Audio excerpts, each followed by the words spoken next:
Pondok Pesantren Riyadhus Shalihin Bapak Kiai Muhammad Izzuddin beserta keluarga besarnya yang sama-sama kita muliakan, Bapak sesepuh, bini sepuh, tokoh masyarakat, tokoh agama yang sama-sama kita muliakan, kita hormati, para wali santri dan yang sama-sama kita muliakan seluruh ustadz ustazah, tenaga pendidik Pondok Pesantren Riyadhus Shalihin, dan kepada adik-adik santriawan dan santriawati yang dirahmati Allah Subhanahu wa taala. Alhamdulillah, yang pertama dan yang paling utama, marilah bersama-sama kita memanjatkan rasa syukur kita kehadirat Allah Subhanahu wa taala yang telah melimpahkan rahmat, taufik beserta hidayahnya kepada kita, sehingga pada siang hari ini kita semua dapat berkumpul guna untuk menjalankan kegiatan rutinitas kita, pertemuan wali santri, zikir bersama, dan alhamdulillah bisa bertemu dengan anak-anak kita, bisa melihat kondisinya, bisa melihat kesehatannya, dan kedatangan kita ke sini itu semua adalah nikmat dan karunia dari Allah Subhanahu wa taala yang wajib kita syukuri. Amin ya rabbal alamin. Yang kedua kalinya, Bapak Ibu, sholawat seiring salam marilah bersama-sama kita haturkan kepada junjungan kita Baginda Rasulullah sallallahu alaihi wasallam dengan kita selalu melantunkan Allahumma sholli ala sayyidina wa maulana Muhammad wa ala ali sayyidina Muhammad. Alhamdulillah, mudah-mudahan kita semua diakui sebagai umat beliau, sehingga kita selalu mendapatkan syafaat dari beliau selama kita hidup di dunia hingga di akhirat. Amin amin ya rabbal alamin. Alhamdulillah, Bapak Ibu, di sini kami tadi diminta oleh Bapak Kiai Izzuddin. Itu kemarin minta tolongnya juga mendadak. Mendadaknya gimana? Sore saya ditelepon, Kang, nganggur ora Kang? Nganggur saiki. Lah sesuk lek digawe nganggur ya nganggur, digawe repot ya mancing. Nah, tolong sesuk isuk sampean training. Jam piro Gus? Jam 09.00. Saya datang jam 9 masih sepi. Nggih Bapak Ibu nggih. Alhamdulillah tadi Bapak Izzuddin telah menyampaikan betapa pentingnya ilmu agama. Sebelum kita melanjutkan, Bapak Ibu, mari kita telusuri sejarah riwayat Pondok Pesantren Riyadhus Shalihin. Pondok Pesantren Riyadhus Shalihin dan seluruh pengasuhnya dari mulai almarhum Romo Yai Tasif Anshori dan juga Pak Kiai Muhammad Izzuddin. Kedua-duanya beliau itu pernah belajar yang sangat ilmunya tadi disampaikan oleh Pak Izzuddin kepada Bapak ataupun Romo Kiai Sayyidi Syakuri. Keilmuan beliau tidak diragukan. Saya meyakini bahwa beliau itu salah seorang wali karena beliau pernah diberitahu di dalam sebuah mimpi bahwa akan ada seorang wali yang dipanggil oleh Allah Subhanahu wa taala. Setelah itu tidak selang lama ada salah satu ulama di tanah Jawa yang meninggal dunia. Setelah itu Syekh Sayyidi sowan kepada gurunya, Mbah Yai, kula kok ngimpi. Sebelum dijawab, langsung dijawab. Jawabannya bagaimana? Sampean sudah tahu duluan, lebih dulu sampean yang tahu daripada saya, kata guru beliau. Beliau belajar kepada siapa? Kepada Syekh Masduki Al-Lazimi. Nah ini, mungkin ada salah satu di antara kita yang pernah belajar kepada Syekh Masduki Al-Lazimi. Syekh Masduki Al-Lazimi murid kesayangan dari Syekh Dimyati bin Abdullah Termas. Tidak bisa diragukan kealiman Syekh Dimyati, yaitu ulama Kiai Macan Putih. Syekh Dimyati belajar kepada orang tuanya Syekh Abdullah Manan, yang nama kecilnya yaitu Pangeran Bagus Darso. Siapa yang ragu dengan beliau? Nah, beliau mengguru dan belajar ilmu agama kepada Kiai Hasan Besari. Nah, tidak ada yang ragu dengan keilmuan Syekh Hasan Besari. 3 ilmu menjadi satu. Ada ilmu agama, ilmu kejawen, dan juga ilmu politik, ilmu nasional. Dikuasai seluruhnya kepada beliau. Beliau ini siapa, Bapak Ibu? Beliau itu adalah putranya Nyai Anom Ageng Besari. Nyai Anom Ageng Besari itu belajarnya langsung kepada orang tuanya. Yang runtutannya, Nyai Anom Ageng Besari itu belajar kepada Pangeran Pengampon Surabaya. Pangeran Pengampon Surabaya belajar kepada orang tuanya Pangeran Pekik Jenggala. Nah, tidak bisa diragukan siapa yang ragu dengan keilmuan kealiman Pangeran Pekik Jenggala. Pangeran Pekik Jenggala belajar kepada orang tuanya yaitu Pangeran Kemayoran, yang dikenal dengan Pangeran Joyolengkoro. Siapa yang ragu? Beliau belajar ilmu agama kepada orang tuanya yaitu Raden Panji Wiryokromo. Nah, ini silsilah ilmu yang ada di Riyadhus Shalihin ini. Raden Panji Wiryokromo belajar kepada orang tuanya yang sangat alim, sangat masyhur dan sangat terkenal, yaitu kepada orang tuanya Prabu ataupun Pangeran Trenggono. Pangeran Trenggono dididik langsung oleh orang tuanya yaitu Syekh ataupun yang kita kenal ya dengan Sunan Derajat, Raden Qasim. Siapa yang ragu dengan Raden Qasim? Maka ada satu cerita, Pak. Kemarin waktu kami ziarah dengan Pak Izzuddin, itu waktu di makam Sunan Derajat, Pak Izzuddin ngomong dengan saya, "Kang, rasanya aku kok nyambung karo makom iki, eneng apa yo?" Ya saya, ya namanya kita Gus, itu ziarah ke wali. Siapa tahu wali ini pas ridho kita datangi. Padahal kalau kita urutkan keilmuannya, pendiri pondok pesantren Bapak Yai Muhammad Asif Ansori dengan Pak Yai Izzuddin itu nyambung gurunya kepada Sunan Derajat. Sunan Derajat itu siapa? Sunan Derajat ataupun Raden Qasim itu putranya Raden Rahmatullah yang kita kenal dengan Sunan Ampel Surabaya.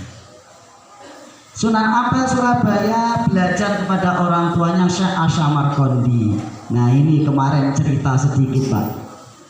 Kemarin ada ibu yang ikut ziarah kemarin. Ada orangnya. Enten nggih, Mas, tunggal sinten melih. Derek mboten. Nggih. Ada, dan adik-adik banyak juga yang ikut. Bapak-bapaknya yang belum, insya Allah besok bulan 8 kami berangkat lagi. Di situ ada cerita. Pas mau saya ajak ziarah ke makam Syekh Samarqandi ataupun Syekh Asmorokondi, katanya Gus Judin, "Kang, engko awake dhewe enggak ngejar neng Jember, acarane dina Rebo." Karena waktu dari rumah itu sudah saya setting bahwa kita sampai semua selesai kita ziarah itu sampai ke Jember itu malam Rabu pagi kita acara. Nah, satu makam ditinggal, ya wes ngalah aku, tapi saya tahu sebenarnya. Tapi Pak Judin yang agak gemrensek ngejak karena khawatir ketinggalan acara. Ya wes rapopo. Saya cuma wasilah kepada Syekh Samarqandi. Ya Kanjeng Wali ini nggak bisa mampir. Karena keilmuan ini sebenarnya nasabnya ada di situ Syekh Samarqandi. Ya mungkin beliau itu gunggung, khawatir mergodino. Khawatir karena harinya ketinggalan. Bapak Ibu, biasanya kami ziarah ke makam Syekh Samarqandi itu cuma 1 jam. 1 jam itu dengan Syekh Samarqandi diganti ataupun diijoli waktunya. Saya heran, selesai ziarah sampai Jember malam Selasa, Pak. Padahal jadwalnya malam Rabu. Jadi saya sampai Jember itu mikir merenung. 1 hari 1 malam ini waktunya ngendi to sing tak tinggal. Sehari semalam ki kok iso nyampe sini. Jadi kelamaan di Jember. Ya. kelamaan. Yaitu tadi ada salah satu guru tidak kita datangi, ya cuma kita lewati saja, tapi tidak apa-apa. Ya insya Allah tahun depan kalau ada rezeki kita tetap ke sana. Nah, Syekh Hasan Markondi bila itu yang menjadi menantu Prabu Kuntoro yang menjadi raja di kerajaan Cempaka. Siapa Syekh Hasan Markondi? Syekh Hasan Markondi adalah putranya Syekh Jumadil Kubro. Bapak ya, yang nama aslinya Syekh Jalaluddin Husaini Al Kubro. Wong Jawa nyebutnya Syekh Jumadil Kubro. Jadi jangan ragu menitipkan anak di Riyadhus Shalihin ini, jangan ragu mendidik anak di sini karena nasab ilmunya kita sudah tahu. Nah, Syekh Jumadil Kubro belajar kepada siapa? Kata Mbah Yai saya, belajar kepada gurunya yaitu Syekh Abdullah Khan di Bukhara. Ya, di Bukhara. Nah, Syekh Abdullah Khan belajar kepada orang tuanya ilmu agama. Kepada siapa? Kepada orang tuanya Syekh Amir Abdul Malik. Syekh Amir Abdul Malik mendapat ilmu dari Sayyid Alwi, orang tuanya. Sayyid Alwi belajar kepada orang tuanya Sayyid Muhammad. Sayyid Muhammad belajar kepada orang tuanya Sayyid Alwi lagi namanya, kakek dan cucu namanya sama. Sayyid Alwi belajar kepada Syekh Abdullah, ya, yaitu yang disebut dengan Sayyid Ali Muhajir. Nah, Syekh Abdullah belajar kepada orang tuanya Syekh Isa Al-Basiri, Sayyid Isa Basiri. Sayyid Isa Basiri belajar kepada orang tuanya Sayyid Muhammad An-Naqibi. Sayyid Muhammad An-Naqibi dididik, digembleng ilmu agama oleh orang tuanya Sayyid Ali Al-Arifi. Nah, Sayyid Ali Al-Arifi Pak Bu ini sudah mendekati nasab kepada Rasulullah SAW karena dibimbing dan dididik kepada orang tuanya Sayyid Ja'far Shadiq radhiyallahu anhu. Sayyid Ja'far Shadiq mendapatkan ilmu agama dididik oleh orang tuanya yaitu Sayyid Muhammad An-Naqibi, ya, Al-Bakir, Sayyid Muhammad Bakir radhiyallahu anhu. Sayyid Muhammad Bakir langsung dididik ilmu oleh orang tuanya Sayyid Zainal Abidin radhiyallahu anhu. Sayyid Zainal Abidin belajar ilmu agama kepada orang tuanya Sayyid Husain radhiyallahu anhu. Sayyid Husain mendapatkan ilmu dari orang tuanya Sayyidina Ali karramallahu wajhah dengan ibunya Sayyidah Fatimah Zahra binti Rasulullah sallallahu alaihi wasallam. Nah, ini adalah silsilah nasab ilmu yang dipelajari anak-anak kita di Pondok Pesantren Riyadhus Shalihin. Nah, Syekh Sayyidi Asy-Syakuri. Nah, itu punjernya. Syekh Sayyidi Asy-Syakuri itu mempunyai murid namanya Syekh Muhammad Tasrif Ansori. Syekh Tasrif Ansori yang alhamdulillah keilmuannya, yang ilmunya diwariskan kepada anak-anak kita, ya, dan barokah perjuangan beliau bisa kita rasakan sampai sekarang, manfaatnya bisa kita rasakan sampai sekarang. Maka saya sangat berpesan kepada Bapak dan Ibu, sangat berterima kasih, sangat luar biasa perjuangan Pondok Pesantren Riyadhus Shalihin karena tahun ini akan membuka program PKPPS. Saya sendiri dengan almarhum Pak Tasib itu silsilahnya. Pak Tasib itu putranya Mbah Jamidin. Mbah Jamidin putranya Mbah Ngaliman, Mbah Ngaliman putranya Raden Mangun, Raden Mangun putranya Raden Joyo. Saya sampai di situ saya tanya, Mbah, silsilahnya kemana? Ora usah takon silsilah keluargamu. Ya Pak ya. Kenapa Mbah? Lek awak takon silsilah keluargamu, kuwi gak enek gunane. Sing penting belajar ngaji yo wae. Mohon maaf Pak, saya ini hanya mondok, mboten sekolah. Nggih, mondok. Tapi alhamdulillah nggih di Kabupaten Muaro Jambi dengan pemerintah diakui boleh bergabung dengan pemerintah dalam bidang dakwah yaitu menjadi penyuluh agama. Penyuluh agama niku ijazah minimal SMA aku belas ijazah. Masuk. Alhamdulillah tahun kemarin pemerintah itu masih membutuhkan dapat yang namanya passing grade. Ke sekolah Pak. Passing grade itu apa Bu? Kancane kon ujian kula langsung rekomendasi jadi penyuluh agama. Jamidin itu punya putra putri 6 Pak. yang 3 putra, yang 3 putri. Putra yang pertama Pak Sukayit, alhamdulillah masih orang di SK23. Yang dikenal dengan Mbah Kayit. Anda sing kenal mboten? Nah, nggih, yang tempatnya Tegal itu bapak saya. Yang kedua Pak Tasib Ansori, pendiri Pondok Pesantren Riyadhus Shalihin. Ibu bapaknya orang tuanya Ibu Alfiah. Moro sepai Pak Yai Izuddin. Nah setelah itu yang ketiga Bapak Suwajib di SK22 tinggalnya. Yang ketiga, yang keempat almarhumah Ibu Sri Kantun. Terus yang kelima almarhumah Ibu Rumiyati. Rusmini. Yang keenam baru masih sehat Ibu Rumini. Nah, di Rum keterkenal bojone Pak Jenggot Pak Ngadiman. Akeh sing kenal. Dan gadis Pak Jenggot ini nggih. Nah, mulane wong Jenggoten iki nggih. Nah, itu. Jadi jangan ragu dengan silsilah ilmu yang kita pelajari di Pondok Riyadhus Shalihin. Ilmunya sudah jelas, nasabnya sudah masyhur, tidak ada yang tidak. Maka tinggal Bapak dan Ibu bagaimana cara. Saya yakin dengan ilmu anak saya yakin dengan pendidikan anak saya yakin dengan keberhasilan anak saya. Allah Subhanahu wa taala sudah menentukan orang itu kepandaian, keahliannya semua sudah dibatas, sudah dijatah, sudah dijadwal. Tinggal kita cara mencarinya bagaimana. Anak kita diberi EQ yang cerdas, pemikiran yang cerdas, pinter. Tinggal Bapak mendidiknya lewat jalur mana? Lewat umum apa lewat agama? Sudah diberi kepandaian, kalau kita masukkan ke pendidikan umum yang menjadi ahli ilmu umum. Kalau kita masukkan ke pesantren insya Allah menjadi ahli ilmu agama. Pak neng pondok ibu saya nakal. Kalau saya wajar karena saya pernah nakal, tapi nakalnya terukur, ya. Nah itu saking nakalnya uang biar digubak nih Jawa kali Mbak Samsudin. Ya dulu waktu saya masih belajar, nakalnya bukan nakal gak gelem ngaji niku mboten Pak. Kadang-kadang celuk bayai kan, nggih mriki mangke wani jawab kula riyen. Mentang-mentang ponakane Pak Yai ngono ya. Jadi wani jawab. Tapi setelah saya dikembali dengan ilmu agama, dengan yang lain-lain, alhamdulillah saya bisa menyadari, ya Allah betapa luar biasanya dengan kita belajar ilmu agama. Saya dulu sebelum ke Jawa ya, itu saya pernah diajak oleh Romo Yai Ahmad Dahlan sowan ten Mbah Komarudin Lambur.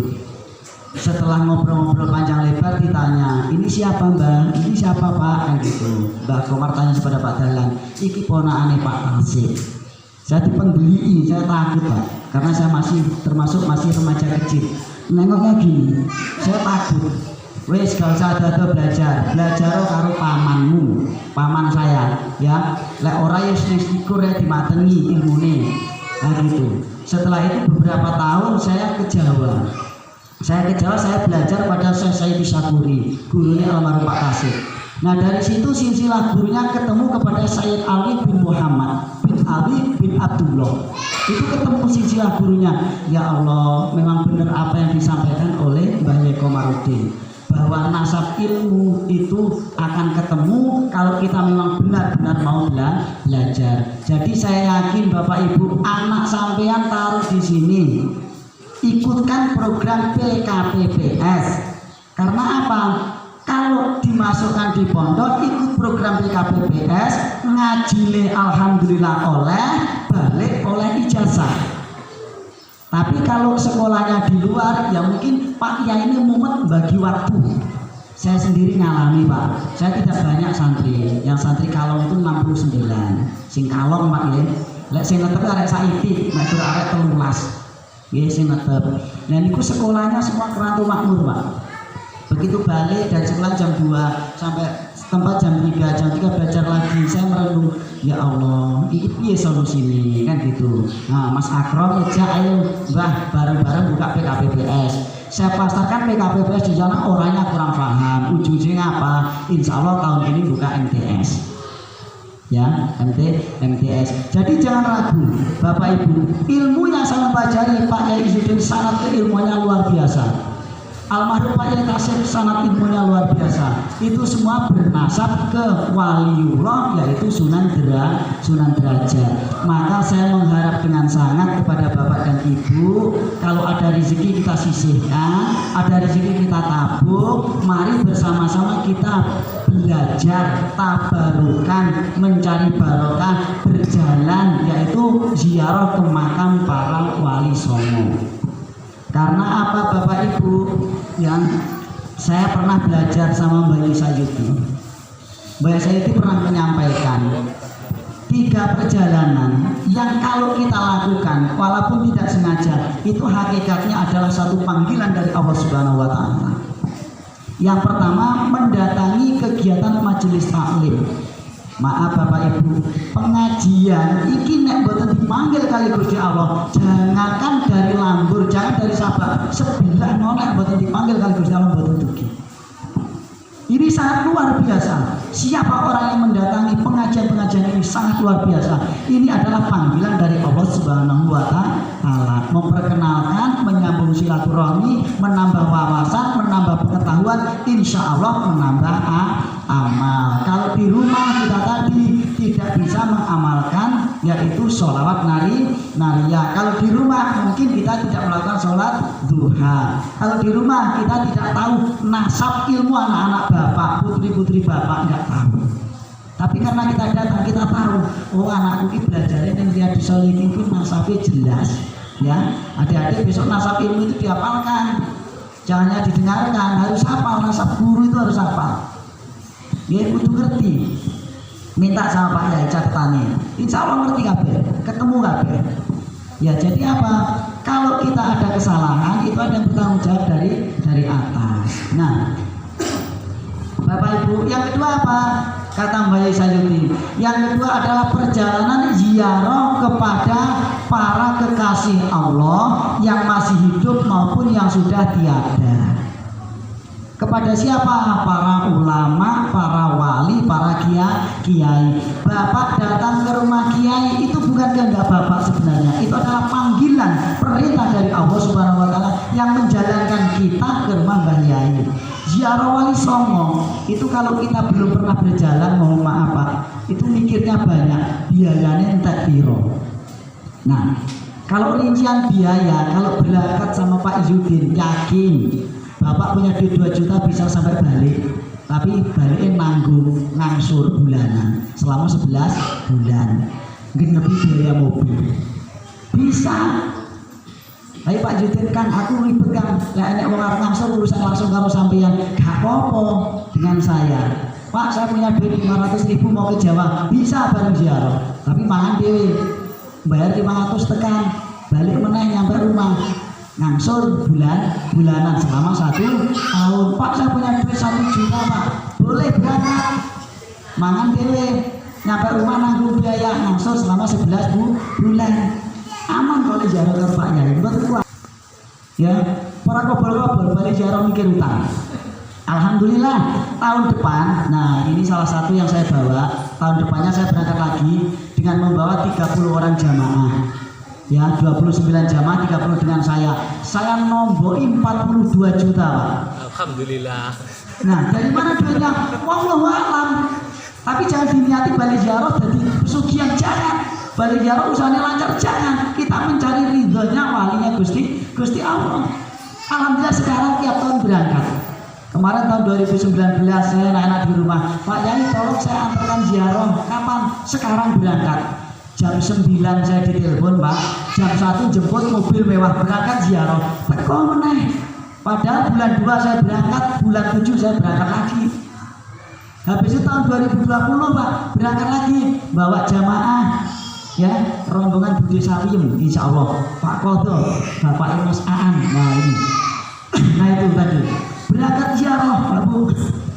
Ya, berangkat ziarah tanggal 18 sampai rumah bulan 2, tanggal 20 karantina. Apa? Lockdown Jakarta. Saya di rumah di karantina selama 14 hari. Bu, ini sejarah Bu. Di karantina 14 hari ngomong sehat kok di karantina Pak Bu. Nggih. Nah, habis itu dapat 14 hari delalah orang rumah watu. Saya juga watu Pak. Watu saya ini watu bawaan kecil. Dokter teko, Pak tolong jadwal lagi 14 hari lagi, 28 hari terus nyapa Bu nang omah. Di karantina. Alhamdulillah itu 9 bulan anak lahir Pak. Oleh karantina Pak. 28 dino di karantina. Alhamdulillah 9 bulan anak lahir pas Ramadan tanggal 3. Nah itu sekarang sudah umur 9 bulan kan sudah lari-lari barokah ya. Itu berarti anak ya sehat, orang khawatir kena corona Pak. Nah itu tadi haji wal umroh. Haji dan umroh itu kalau kita jalankan itu memang sudah panggilan dari Allah Subhanahu wa Ta'ala. Jangankan orang nggak punya duit, orang yang sama sekali tidak punya apa-apa, kalau Allah sudah menghendaki insya Allah sampai. Dan sebaliknya, berapapun juta duit yang ada di rumah, mobilnya 4, kebunnya berhektar-hektar, setiap bulan pemasukan sawit puluhan juta, kalau Allah belum menghendaki tidak bisa haji ataupun umroh. Maka kita selalu bersyukur kepada Allah Subhanahu wa Ta'ala. Alhamdulillah, bersyukur masih diberi kesehatan, anak-anakku yang pondok kabeh. Kalau di pondok insya Allah terjaminnya apa? Pagi nggak sholat subuh diora-ora, diobrak-obrak gak deh? Ya, lah aku tak siram banyu orang sholat subuh. Nah itu bersyukur Pak. Kalau di rumah umpama ya itu habis itu masih ngaji Al-Quran, masih ngaji kitab, dan kalau di Riyadhus Shalihin sanad ilmunya sudah jelas, nggak usah ragu, nggak usah bimbang ya. Jadi kalau mau tanya sejarah Mbah Tasib itu cari ulama yang memang paham ya. Kalau pas oleh Mbah Tasib yang memang paham dengan sanad ilmu, biar beliau yang menjelaskan dengan jelas, insya Allah lebih yakin kita, lebih kuat kita ya sanadnya. Nah itu Bapak Ibu kebetulan di sini juga kemarin Pak Yai ngomong, jenek waktunya 10 menit loh nyampe. Pak Yai ngomong kan sekalian Isra Mi'raj gitu sih. Lo bingung Isra Mi'rajan kon nerangnya apa? Mongkone pendadak. Nah, saya mau buka satu kitab. Ya. Apanya? Ya kitab Maslahul Faraj. Itu di situ ada sebuah keterangan. Bismillahirrahmanirrahim. Inna rajabal istighfari minadz-dzunub. Nah, Bu, ya. Wasabana lil islahil qulub. Wa ramadana li tanwiril qulubi minal uyun. Wa lailatul qadri li taqarrubi illallah. Sedikitnya aja saya jelaskan nanti supaya Bapak Ibu tahu fadilah manfaat pada bulan Rajab. Inna rajaba istighfari minadz-dzunub. Selain bulan Rajab ini ada sejarah yang sangat luar biasa, yaitu turunnya wahyu sholat, perintah kita melaksanakan sholat, bahwa di dalamnya ada yang lebih utama untuk umat Nabi Muhammad. Inna Rajaba istighfari minadz-dzunub. Bulan Rajab adalah bulan ampunan, bulan Rajab adalah bulan maghfirah. Setiap umat Nabi Muhammad yang mau membaca Astaghfirullahaladzim akan diampuni oleh Allah Subhanahu wa Ta'ala segala dosanya. Dan siapa yang mau mengamalkan mulai tanggal 1 bulan Rajab sampai tanggal 30 bulan Rajab surat Ikhlas sehari semalam 11 kali, maka Allah akan membersihkan dosanya hablum minallah. Bu, ya. Jadi jangan salah, nanti yang diambil cuma Ramadan. Nah, setelah selesai bulan Rajab itu kita akan bertemu dengan bulan Saban. Wa Sabanan lil islahil qulub. Bulan Saban adalah bulan perbaikan, bulan Saban adalah bulan untuk memperbaiki amalia, untuk menambah ibadah, untuk memperbaiki pengetahuan, untuk memperbaiki akhlak dan lain sebagainya. Itu perbaikilah pada bulan Saban, bulan depan. Nah, setelah itu apa yang akan kita temui? Bulan Ramadan. Wa Ramadan litan wiril qulubi minal uyun. Bulan Ramadan adalah bulan mensucikan diri, bulan membersihkan hati, membersihkan jiwa, membersihkan segala-galanya. Maka pas tanggal 1 bulan Ramadan, malam pertama kita melakukan sholat tarawih, bulan Rajab kita minta ampun, bulan Saban kita memperbaiki diri, tanggal 1 setelah kita sholat tarawih, assalamualaikum warahmatullahi, assalamualaikum warahmatullahi, akan memberikan maghfirah, membersihkan segala dosa kita seperti kita baru lahir. Nah, bulan Ramadan. Bulan Ramadan adalah bulan ujian. Bulan Ramadan adalah bulan untuk menguji hambanya. Kita sudah belajar dari bulan Rajab. Kita sudah memperbaiki, kita sudah minta ampun pada bulan Rajab, memperbaiki amaliyah, memperbaiki budi pekerti, memperbaiki akhlak dan lain sebagainya bulan Syaban. Maka bulan Ramadan akan diuji. Siapa yang lulus ujian, wasawala minal aidin walfa idin, tanggal 1 Syawal semua dosa bersih, semua amal diterima, dan tinggal 1 hablum minan nas. Hablum minallah Rajab, hablum minan nas. Apa?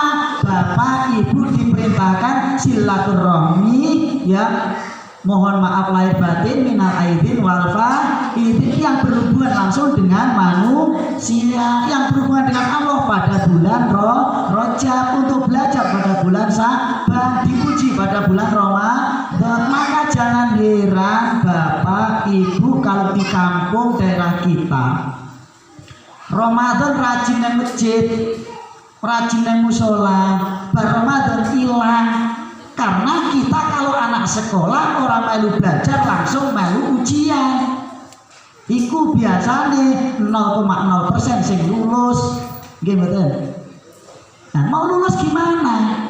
Mau gak ujian? Ya ujian gak belajar. Jadi bar Ramadan yo bar.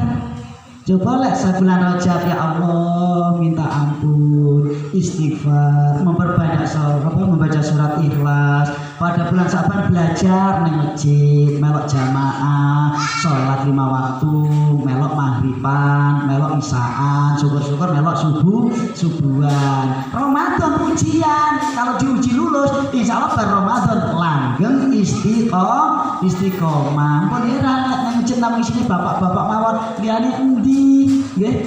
Namun bapak-bapak mawon saya ngene bapak niki maksudnya ya. Kalau wali santri saya yakin semua sudah paham, nggih. Bapake gak enek kancane. Karena apa? Mungkin saudara kita, kawan kita itu hanya ikut ujian tanpa belajar. Nggih mboten. Nah, yakin mboten kali ilmune anak-anak jenengan. Harus yakin belajar di sini, pun ragu, pun khawatir. Insya Allah, nggih. Di pondok pesantren itu anak belajar itu ada 3 kategori, Bu. Yang pertama, orang tuanya dukung ikhlas, anake karep, kuwi sing penak dandanane.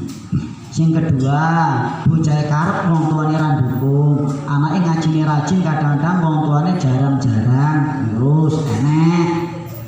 Sing enak meneh wong tuane karep, anake gah. Mergo apa wong tuane sekolahan ngopeni anak nang omah dablek gubak nang pondok, kuwi bebane Mbah Yai. Mohon maaf, itu ada 3. Karena apa? Jangan heran kalau di pondok pesantren anak setiap dino, setiap minggu, setiap bulan jaluk tukane sandal jepit. Saya ngalami Pak, kula insya Allah nggih mondok niku nggih mboten dangu sebentar. Insya Allah cuma 16 tahun lebih saiki. Insya Allah nggih. Nggih 16 tahun, meh 17 tahun, kurang sampai 17 tahun kabur balik, nggih jauh kabur nggih. Nah, alhamdulillah. Niku Pak Bu, ya. Karena apa? Karena di pondok itu anak banyak. Bukan berarti hilang digondol kancane niku mboten. Baju bukan berarti hilang, itu tidak. Karena mayoritas anak pondok itu seragam. Terus sekolah juga seragam, bajunya hampir podo. Kadang-kadang seragam sekolah saya lagi sebulan kau wis hilang. Ibu harus sabar, bapak harus sabar. Anak itu pemikirannya belum dewasa, apalagi kalau masih baru keluar dari rumah masuk ke pondok, itu masih adaptasi. Ya adaptasi belum begitu paham. Bukan berarti diambil kawan. Yang saya ketahui, yang saya pahami, waktu saya disuruh ngurusi pondok oleh Mbak Yai, itu setiap minggu saya ngambil namanya pakaian. Kalau dulu itu di bawah jemuran itu puluhan Pak. Rupanya setelah saya pahami bagaimana anak niku biasanya nek klambine ceblok, ya Bu ya. Itu yang pertama mong jiko aras-arasen.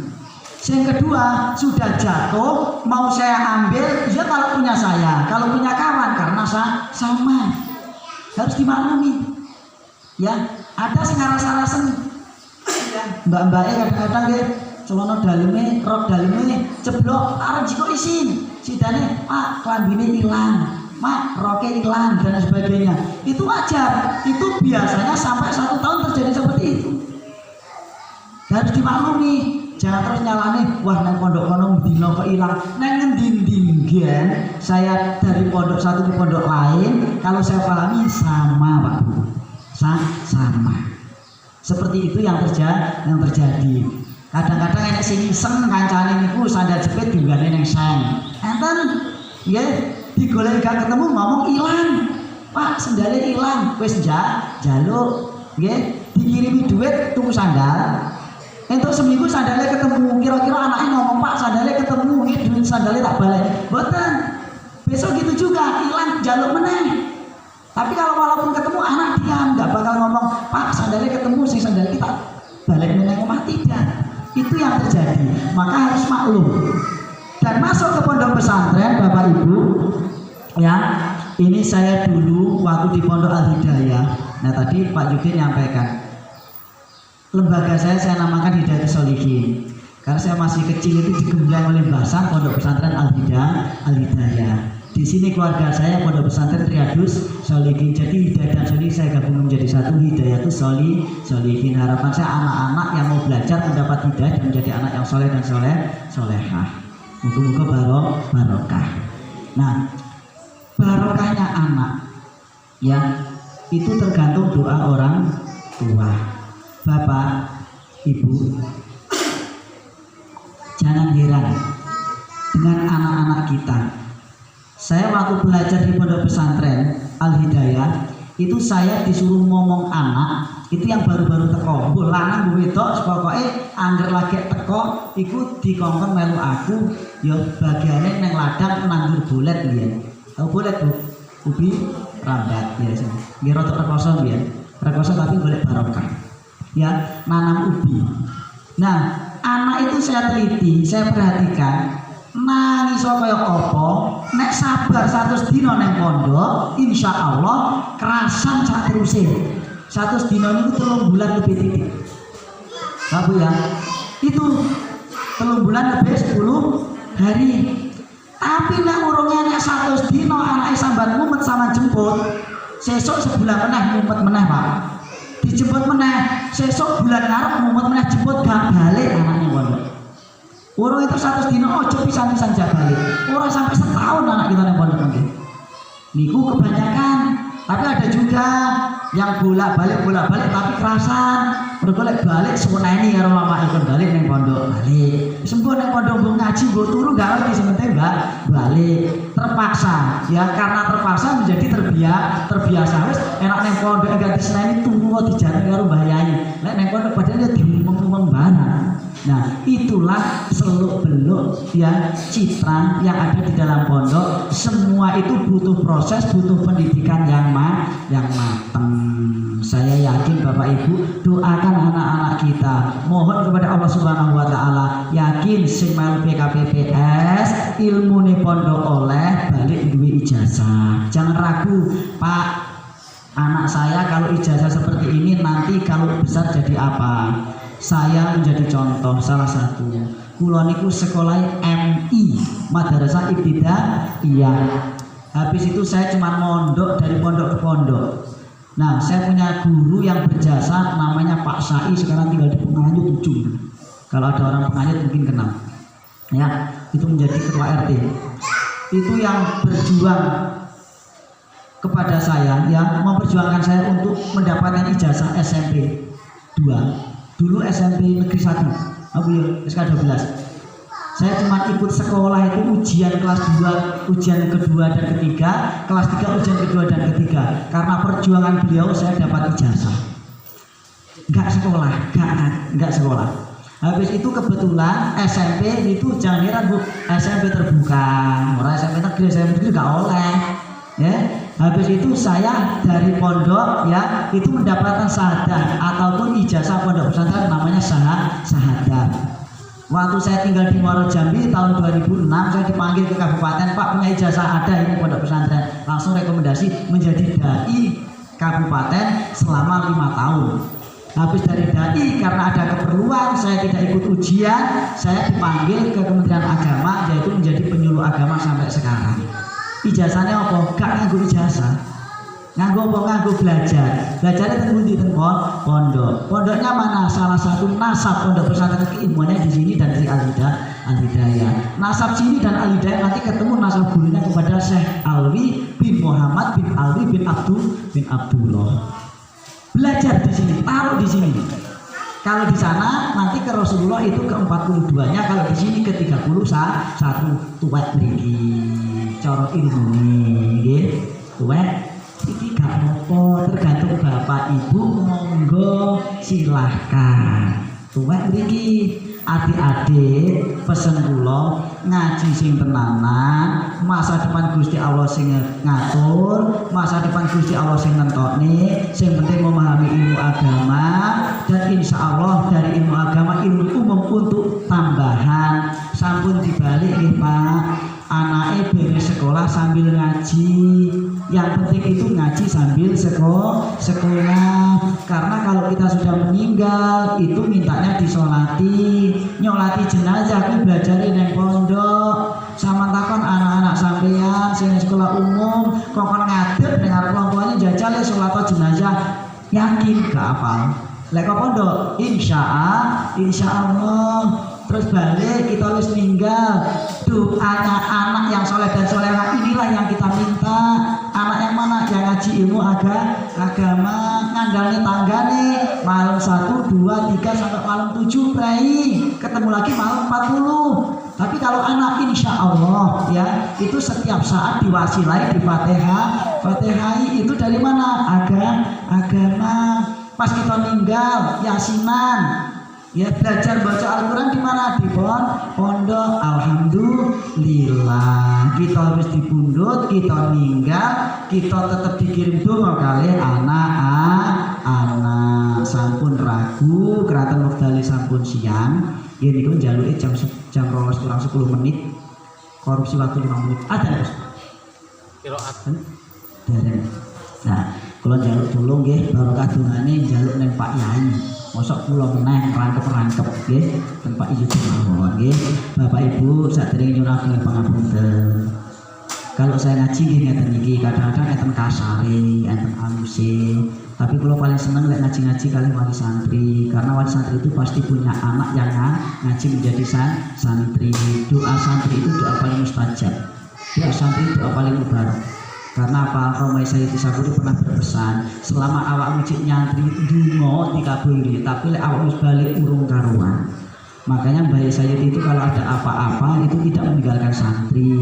Nah ini sedikit santri Mbah Sayyidi Saburi yang ada di sini, diantaranya almarhum Tasib Ansori, Muhammad Tasib Ansori, almarhum Pak Izzuddin, almarhum Ibu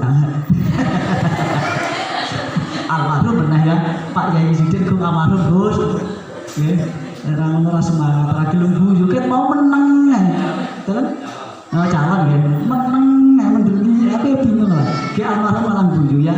Terus Ibu Alfia enten Pak Aan nggih Khairul Anwar, Pak Ali Imran Rosadi, Pak Salman Khan nggih. Salman Khan itu nggih.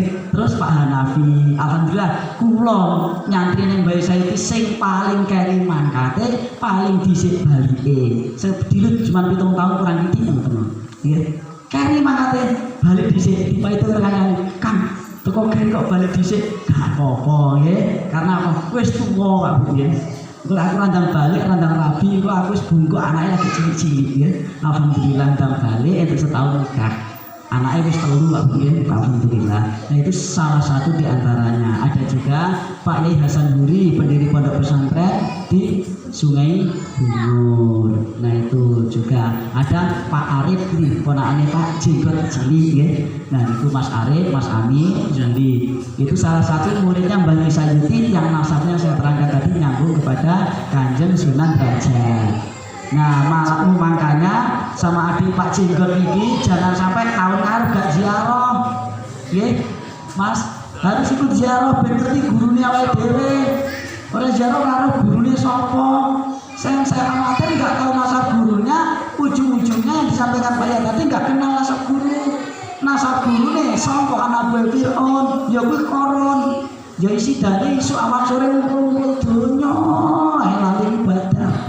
Nah, pertanyaan siang sama soal tulis dengan aku pangapunten Bapak nggih, Ibu nggih. Nah, mungkin hanya ini yang dapat saya sampaikan. Ada kurang lebihnya saya mohon maaf. Saya akhiri wabillahi taufiq wal hidayah wa taufiq inayah. Wassalamualaikum warahmatullahi wabarakatuh. Nah, untuk doanya kami mohon kepada Pak Yai.